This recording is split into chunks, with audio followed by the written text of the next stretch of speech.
In the dim glow of 3 distant suns, Commander James Staylor gazed out from the command deck of the floating outpost on Calypso, the silence of space echoing the turmoil within him. Below, the gas giant Graxis churned with storms of vibrant blues and greens, a majestic yet volatile world untouched by human ambition until now. Today, his mission, fueled by dreams of peaceful exploration, teetered on the brink of becoming an interstellar debacle.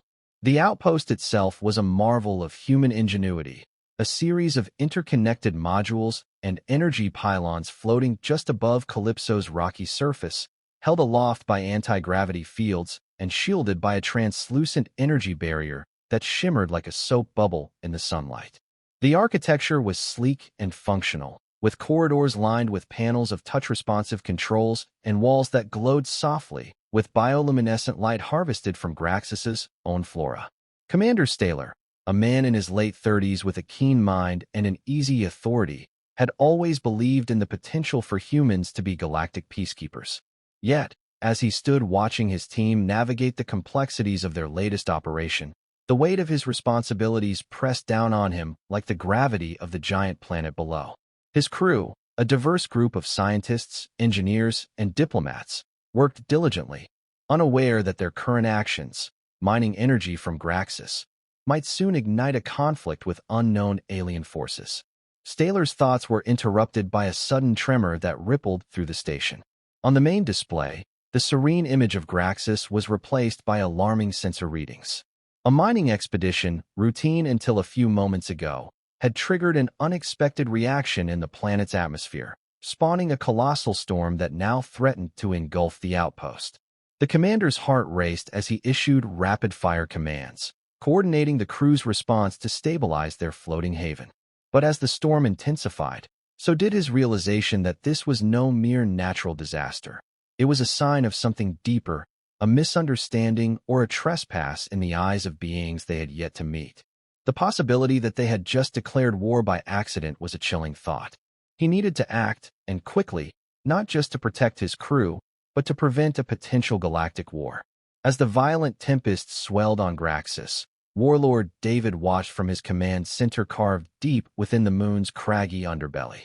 The center was a stark contrast to the human outpost, dark, organic, with walls that pulsed with a life of their own, a complex network of bioluminescent veins feeding energy to the room.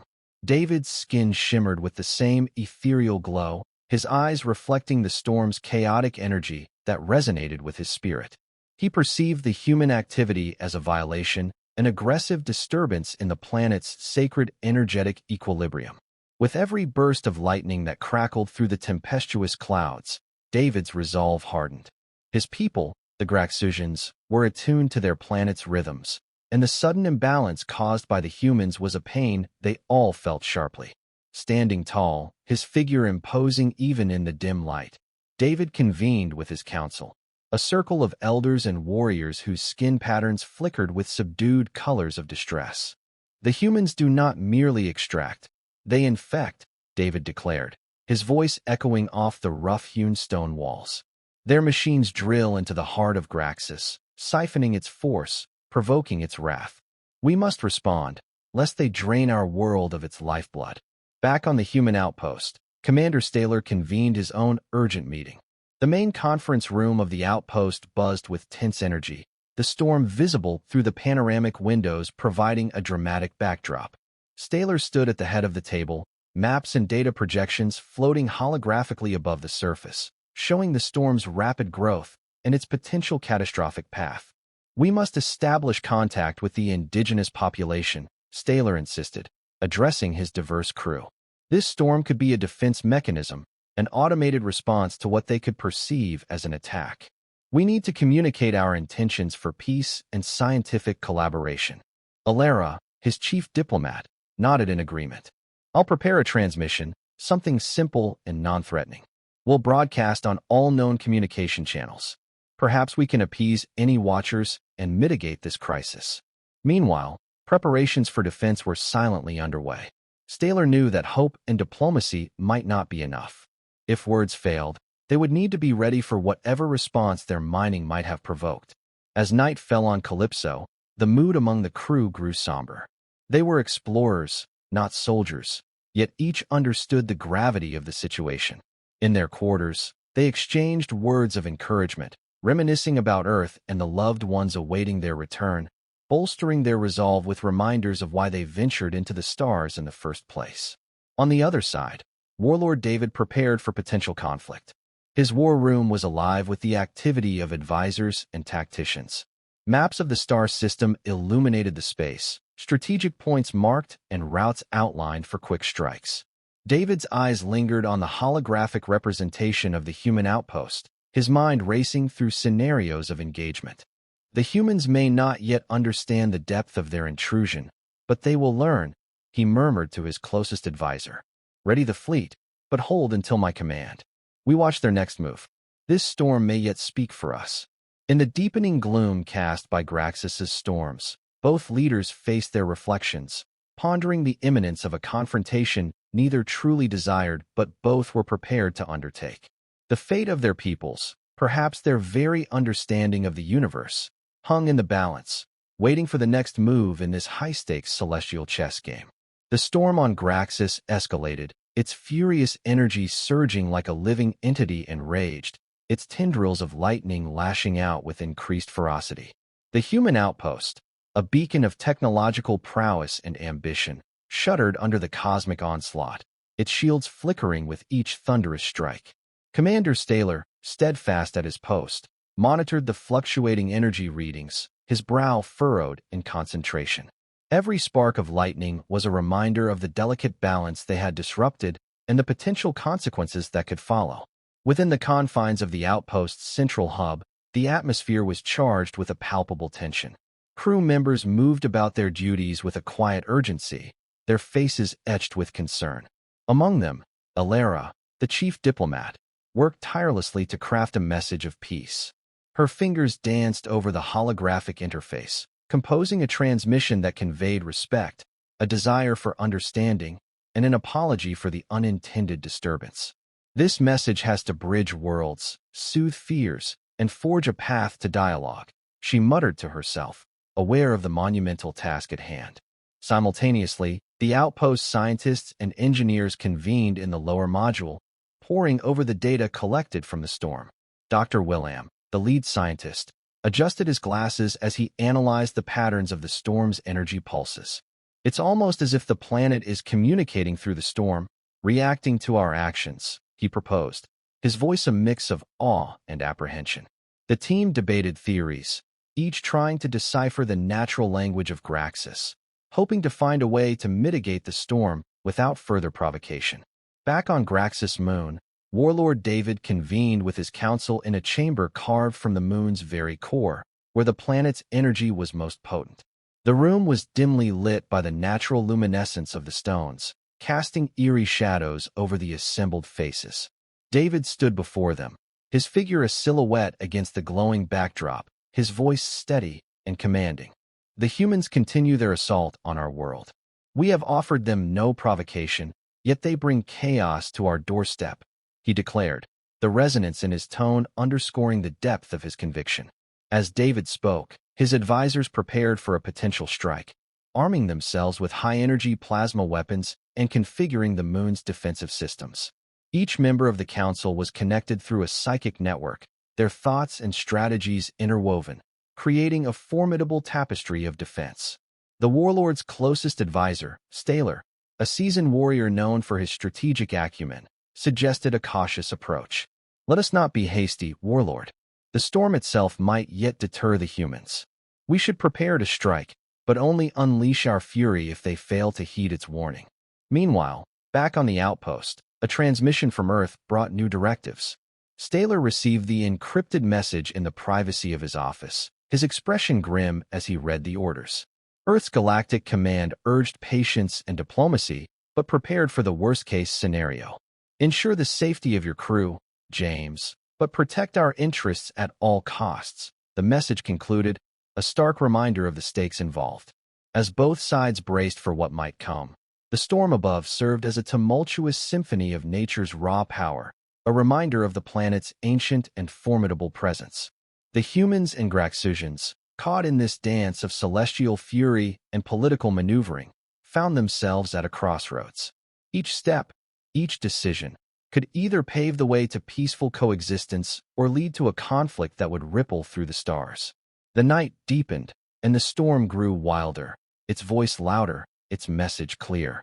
In the silence between the thunderclaps, the fate of two civilizations hung suspended, waiting for the dawn and the decisions it would bring.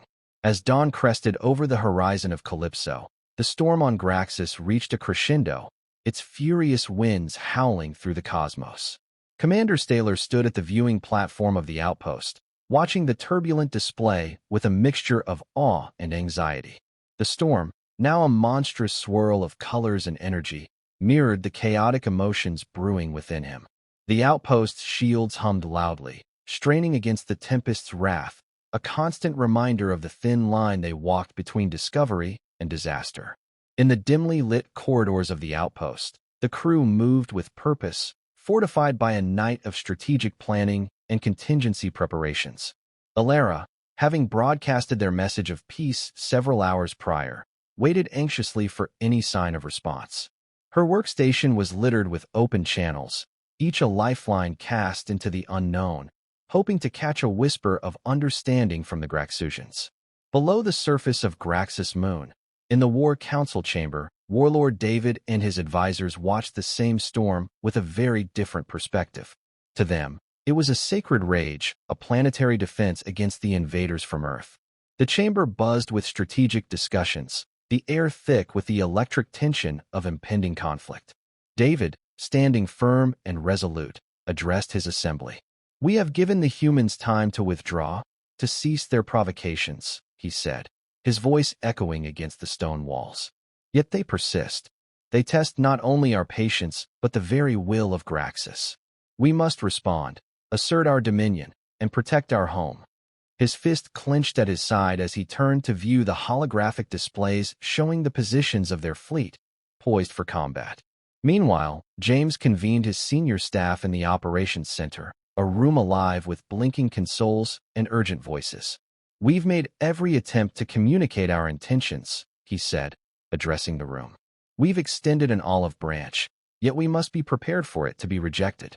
I will not let this mission end in bloodshed if I can help it, but we must defend ourselves if pushed to that edge." The operations center was a flurry of activity, with officers and crew members coordinating their efforts to reinforce the outpost's defenses and prepare for possible evacuation. Every member knew the stakes were high, their lives and the success of their mission hanging precariously in the balance.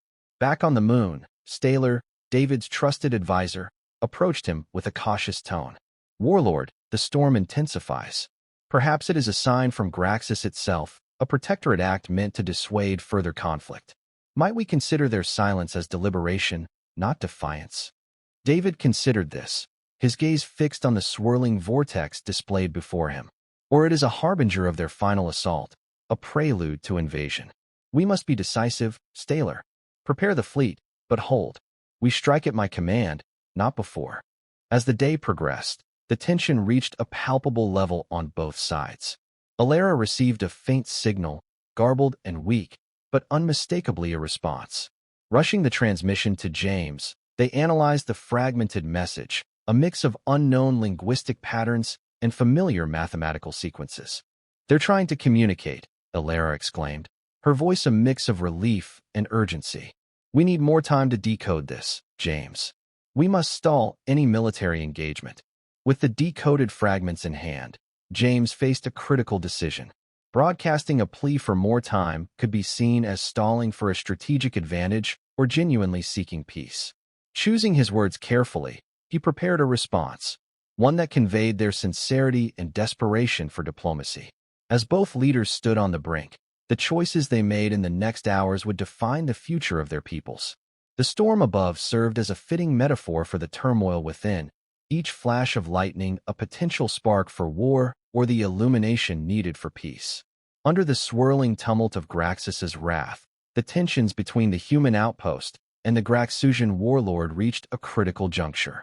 Commander James Staler stood at the forefront of the outpost's command deck, his gaze fixed on the storm outside, while his mind raced with strategies and possibilities.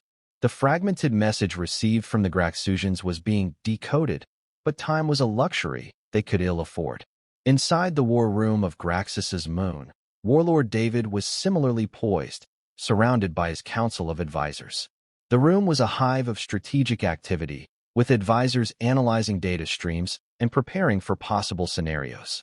David's eyes, however, were locked on a single screen displaying the human outpost, a small blip of defiance against the backdrop of their sacred planet.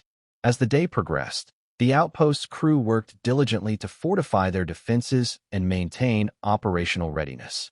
Alara, alongside the communications team, decoded the Graxusian message, revealing a plea for the cessation of the mining activities that disturbed Graxus.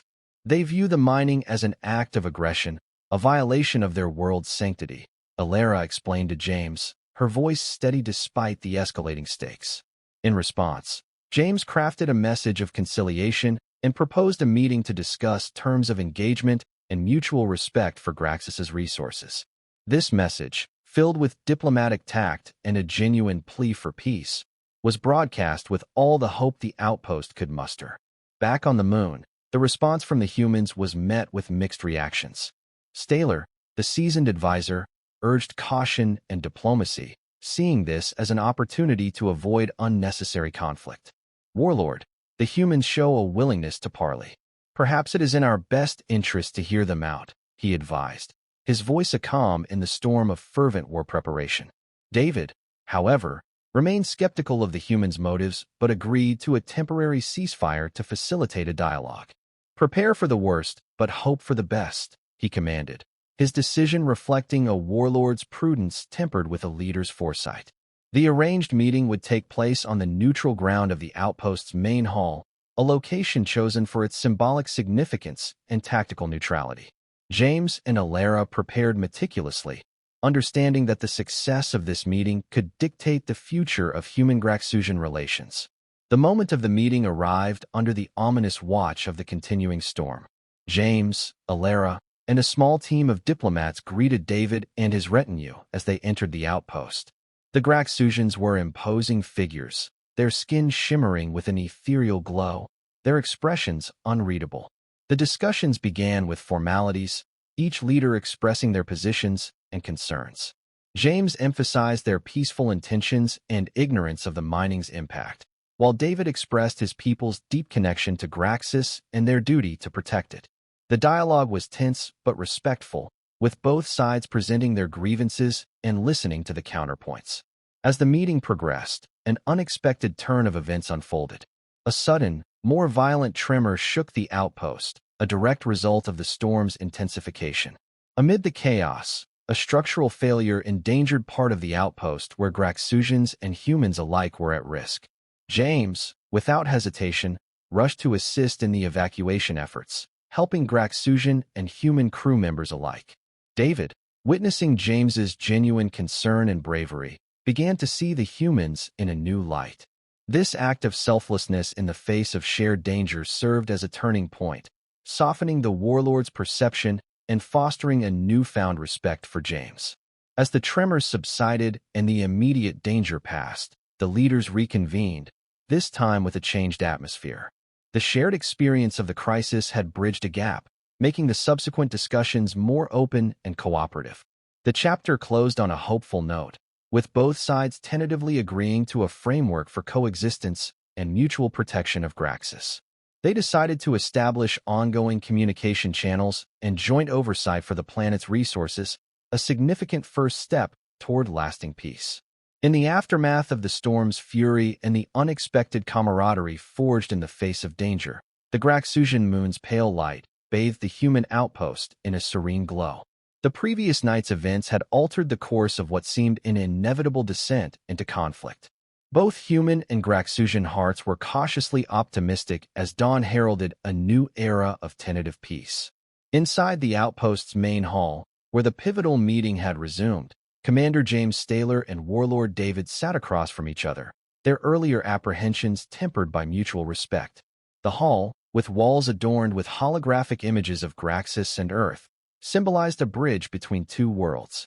This setting was no longer just a negotiation table, but a testament to potential unity. James initiated the dialogue with a reflective tone, acknowledging the lessons learned from the crisis. Last night showed us how much we stand to lose through misunderstanding and haste. We are guests in your world, Warlord David, and we are here to learn, not to conquer. David responded, his voice resonant but softened. Your actions spoke of honor, Commander Staler. We Graxusians hold dear our planet's sanctity, and seeing your respect for our lives has opened a path we did not foresee. The discussions that followed were infused with a new spirit of cooperation. The leaders outlined a plan for the human outpost to minimize its environmental impact on Graxus. In exchange, the Graxusians would share their knowledge of the planet's unique energy systems, turning what had been a point of contention into a joint venture for sustainable energy development. Alara, who had been instrumental in deciphering the Graxusian message, was appointed as the liaison for the Joint Oversight Committee. Her first task was to establish a schedule for regular communications and exchanges between the outpost and the Graxusian Council. Her diplomatic skills would be crucial in maintaining the fragile peace and fostering a deeper intercultural understanding. As the treaty was drafted, engineers from both sides came together to discuss the technicalities of the new energy project. They convened in the outpost's engineering bay, a place filled with tools and machines from both worlds. The atmosphere was collegial, a mutual curiosity for each other's technologies paving the way for innovation. The signing ceremony of the treaty was set beneath the vast windows of the outpost's observatory, overlooking the turbulent atmosphere of Graxus, now calm and serene. The document was inscribed with a sentiment of unity. In recognition of our shared destiny and mutual respect for Graxus, we commit to a partnership of peace and prosperity. Warlord David and Commander Staler each placed their signatures on the treaty, their hands steady and their resolve clear. The crew of the outpost and the Graxusian delegates applauded, a sound mingling human cheers with the unique melodic hum of Graxusian voices. The closing remarks were delivered by James, who looked out towards the gathering, a diverse assembly of humans and Graxusians. Today, we begin anew, not as foes, but as partners exploring the vast mysteries of the cosmos together. Let us move forward with open hearts and curious minds. Warlord David added, let this treaty be as enduring as Graxus itself, a beacon of what can be achieved when beings choose peace over war, understanding over ignorance. As the delegation dispersed, there was a palpable sense of accomplishment and hope. The outpost continued its operations, now with a renewed focus on coexistence and scientific collaboration. The Graxusians visited regularly, each exchange strengthening the bonds between the two cultures. The story of the human outpost and the Graxusians became a testament to the power of diplomacy and the potential for unity in diversity. It was a narrative that would be told across the stars, inspiring other civilizations to seek understanding before conflict. As the celestial bodies moved across the heavens, marking the passage of time, the treaty between Earth and Graxus stood as a milestone of cosmic fraternity.